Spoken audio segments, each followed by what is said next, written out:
If I asked you to think of some of the most legendary hip-hop artists, who does your mind immediately go to? For me, I think of Tupac, Eminem, and 50 Cent. I wondered to myself, why? Maybe it's because they represent a masculine ideal that a lot of hip-hop artists strive to embody. But what actually defines that masculinity? If you look up masculinity, you'll find a definition along the lines of roles and behaviors attributed to men, which includes strength, violence, and assertiveness. Interestingly enough, if you search up hypermasculinity, you'll find a strikingly similar emphasis on displays of strength, aggression, and sexual dominance. Hip-hop is a genre of music that I really enjoy and respect, but what's always bothered me is the prevalence of toxic masculinity, specifically the violence, misogyny, and homophobia. As I was researching masculinity in hip-hop, I found a book from hip-hop scholar Trisha Rose called The Hip-Hop Wars. In the book, she describes how when hip-hop first took off in the 1970s, there were many different subgenres, such as party, political, Afrocentric, and avant-garde. These subgenres talked about real-life issues like street hustling in the face of chronic black joblessness, and the harsh realities of being trapped by gang life. However, as hip-hop achieved more public visibility, its commercial value began being dominated by the emergence of gangster rap, leaving behind the other subgenres that had helped form the foundation of hip-hop music in the first place. With many new rappers choosing to focus on self-promotion, street crime, and sexual insults against women, hip-hop slowly began to become a stereotype of itself.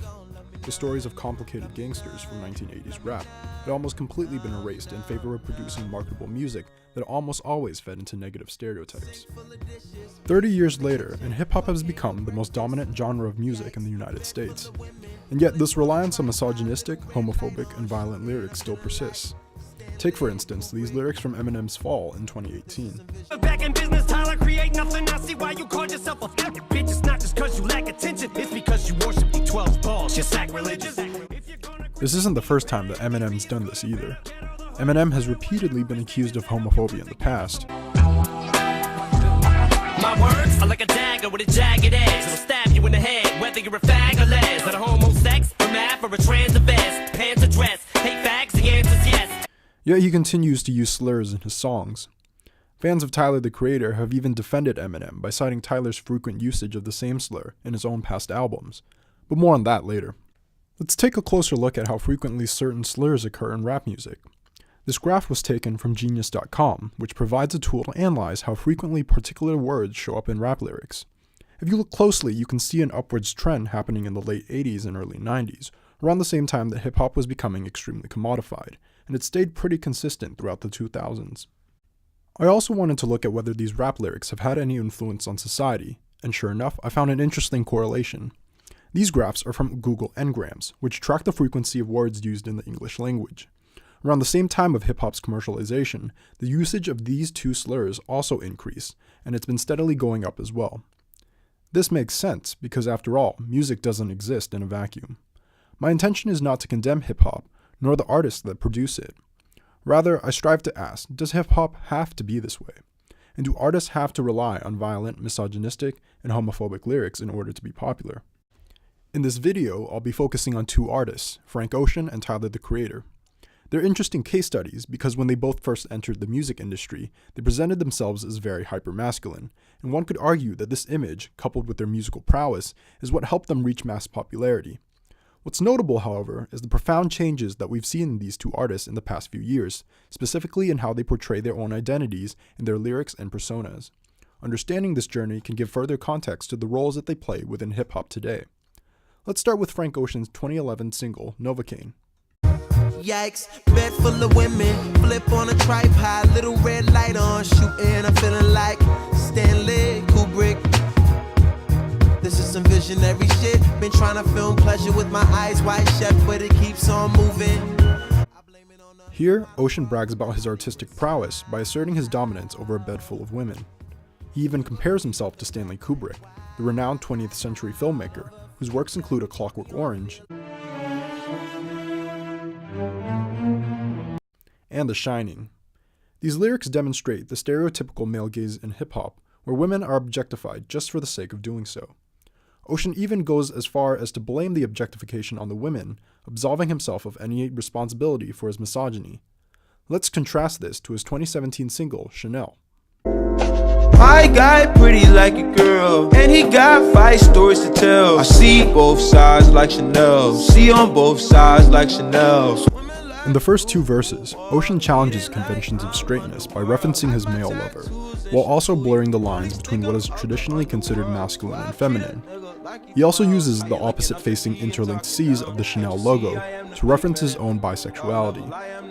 All of this is to say that Chanel is a huge departure from the heteronormative and hardened stereotypes that typically frame men in hip-hop, the same ones that Ocean fit not too long ago. Now let's look at Tyler. Compared to his Odd Future counterpart, Tyler's lyrics were much more violent, misogynistic, and homophobic in his early career.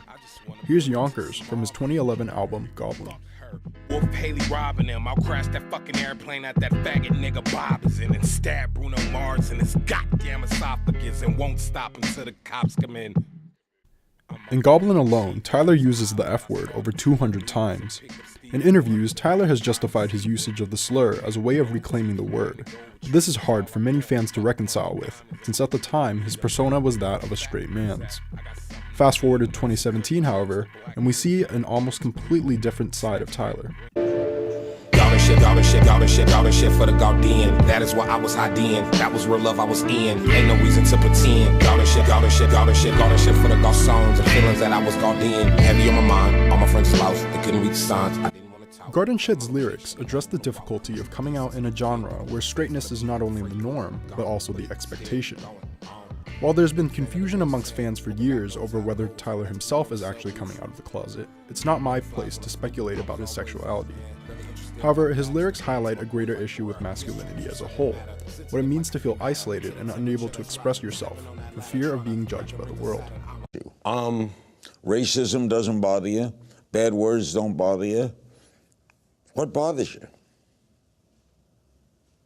I hate frauds and pretentious people and I don't know. I hate people who's not comfortable with themselves. That scares me. You hate phonies? Yeah, I hate people who don't really like what they like. Now, I don't think Tyler's saying that every male hip-hop artist needs to go confess their love for another man, even though that would make for a very interesting year of album releases. However, what gives me great respect for artists like Frank and Tyler is that they could have easily continued reinforcing hypermasculine stereotypes in their music and would have never opened themselves to any scrutiny that could have undermined their status. Their decision instead to subvert these standards is a brave career move in a genre that has long condemned anything straying outside the lines of the hypermasculine. Fortunately, fans of hip-hop don't seem to mind. Flower Boy debuted at #1 on the R&B hip-hop chart in August 2017 and maintained a spot on the chart for 8 weeks. Frank Ocean's third album, Blonde, had over 200,000 in album sales in its first week, peaked at #1 on the Billboard 200, and maintained a position on the chart for 73 weeks. It was the third largest album debut of 2016, coming behind only Beyoncé's Lemonade and Drake's Views.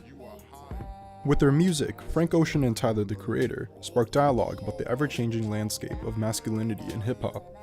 They're actively sharing that healthy masculinity doesn't have to be toxic, aggressive, homophobic, or misogynistic. Perhaps Obama puts it best in an interview with Steph Curry several weeks ago. If you are very confident about your sexuality, you don't have to have 8 women around you twerking.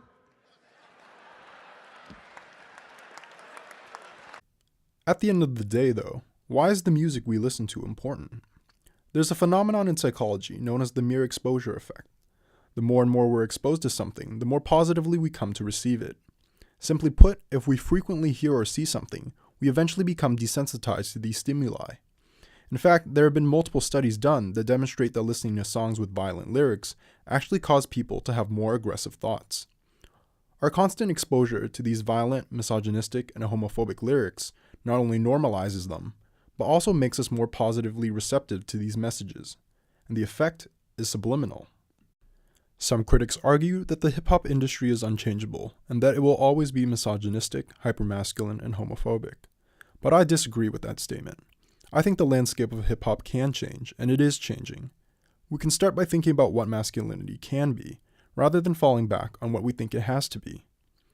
Frank and Tyler's popularity is evidence that a man does not need to constantly brag about his sexual prowess or portray women as objects to prove his worth. Their deviation from traditional masculinity tells their audiences that it's okay to be a man and to also be emotional, vulnerable, and different. These qualities don't have to be mutually exclusive. And that's a positive message that we can all get behind. I'd like to thank Alex, Sophia, Kareem, Rachel, Isis, Alexia, Lily, Laura, Evan, and Sammy, and everyone else who's taken the time to talk to me about this research project. I'd also like to thank the incredible Dr. Brown for her mentorship and guidance throughout this whole process. I hope you've enjoyed this video, and thanks for watching. Nod my head, don't close my eyes. Halfway on a slow